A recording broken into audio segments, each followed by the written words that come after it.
السلام علیکم۔ آج جنت البقیع کی زیارت کریں گے۔ سب سے پہلے قبرستان میں داخل ہونے کی دعا پڑھ لیتے ہیں۔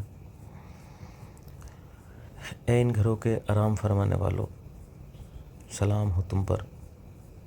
بے شک بہت جلد اللہ نے چاہا تو ہم بھی یہاں آنے والے ہیں، اور ہم اللہ تعالیٰ سے اپنی اور آپ کی عافیت کا سوال کرتے ہیں۔ جنت البقیع کو اللہ کے رسول نے اسٹیبلش کیا جب آپ صلی اللہ علیہ وسلم مکہ سے ہجرت کر کے مدینہ آئے تھے۔ مسجد نبوی کی تعمیر کے دوران ہی اس کے پاس ہی میں قبرستان موجود ہے۔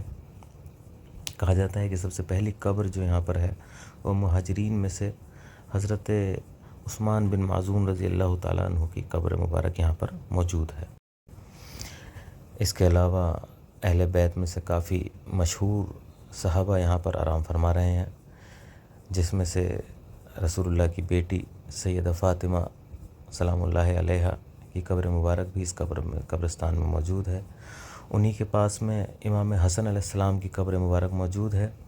اس کے علاوہ رسول اللہ کی تینوں بیٹیاں سیدہ زینب، سیدہ رقیہ اور سیدہ ام کلثوم سلام اللہ علیہا، آپ تینوں کی بھی قبر مبارک اسی قبرستان میں موجود ہے۔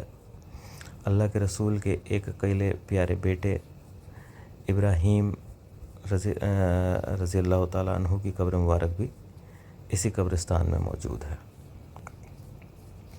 آپ صلی اللہ علیہ وسلم کی ازواج میں سے سیدہ خدیجہ اور سیدہ میمونہ کو اگر چھوڑ دیں تو تمام ام المومنین اسی قبرستان میں سیدہ عائشہ کے ساتھ آرام فرما رہی ہیں۔ آپ صلی اللہ علیہ وسلم کے چاچا حضرت عباس کی قبر بھی اسی قبرستان میں موجود ہے۔ اس کے علاوہ حسین علیہ السلام کے بیٹے زین العابدین کی بھی قبر مبارک اسی قبرستان میں ہے۔ ہمارے بہت بڑے امام جعفر صادق بھی اسی قبرستان میں مدفون ہیں۔ باقی صحابہ میں سے صاحب النالین عبداللہ ابن مسعود کی قبر مبارک بھی اسی قبرستان میں ہے۔ عبداللہ ابن مسعود جو رسول اللہ کے بہت ہی قریبی اور بہت ہی محبوب صحابیوں میں سے ایک تھے۔ ان کے علاوہ اکثر حدیثوں کو جمع کرنے والے، انہیں نیریٹ کرنے والے ابو سعید خدری، ابو ہریرہ رضی اللہ تعالیٰ عنہ کی قبر مبارک بھی اسی قبرستان میں موجود ہے۔ ان کے علاوہ سعد بن معاذ رضی اللہ تعالیٰ عنہ کی قبر مبارک بھی اسی قبرستان میں موجود ہے۔ سعد بن معاذ جن کے بارے میں اللہ کے رسول کی حدیث ہے کہ جب آپ کا انتقال ہوا، خندق کی جو جنگ ہوئی اس کے کچھ عرصہ بعد ہی اس میں زخم لگا تھا، جس کی وجہ سے سعد بن معاذ کا انتقال ہوا۔ اور سعد بن معاذ رضی اللہ تعالیٰ عنہ کے بارے میں اللہ کے رسول نے فرمایا کہ جب آپ کا انتقال ہوا تو اللہ کا عرش بھی ہل گیا تھا اور جنت کے تمام دروازے آپ کے لیے کھول دیے گئے تھے۔ سبحان اللہ۔ آخر میں ہمارے تیسرے خلیفہ حضرت عثمان رضی اللہ تعالیٰ عنہ، جنہیں ذو النورین بھی کہا جاتا ہے کیونکہ اللہ کے رسول کی دو بیٹیاں ایک کے بعد دوسری ان کے نکاح میں تھیں، اس لیے انہیں ذو النورین کہا جاتا ہے۔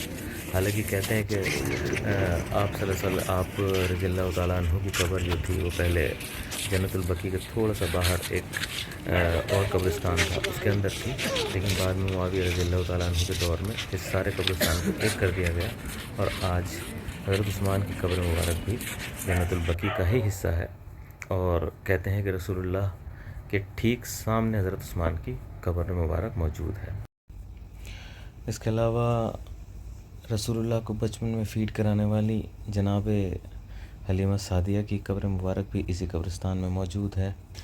ان سب کے علاوہ ایک بہت بڑے امام مالک، جنہوں نے اللہ کے رسول کی حدیث کو کتابی شکل دی، آپ کی قبر مبارک بھی اسی قبرستان میں موجود ہے۔ امام غزالی رحمۃ اللہ علیہ کی قبر بھی اسی قبرستان میں موجود ہے۔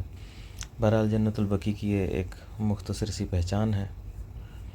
اگر ان صحابہ کی لائف کے بارے میں تھوڑا بھی نالج ہو یا پڑھا ہو تو یہاں آ کر ایک بہت ہی الگ قسم کی فیلنگ ہوگی، جسے بیان تو نہیں کیا جا سکتا ہے فی الحال، پر ہاں یہ ہے کہ وہ ایک دور ذہن میں گھومتا ہے۔ اللہ کے رسول کی ایک حدیث ہے اب وہ صحیح ہے ضعیف ہے اس کا تو مجھے علم نہیں ہے، پر کہا جاتا ہے کہ اللہ کے رسول نے فرمایا ہے کہ قیامت کے دن 70,000 لوگ یہاں سے ایسے اٹھائے جائیں گے جن کا کوئی حساب کتاب نہیں ہوگا. تو اللہ سے دعا ہے کہ اگر موت دے تو اس قبرستان میں دفن ہونا نصیب کرے ہمارا. آمین.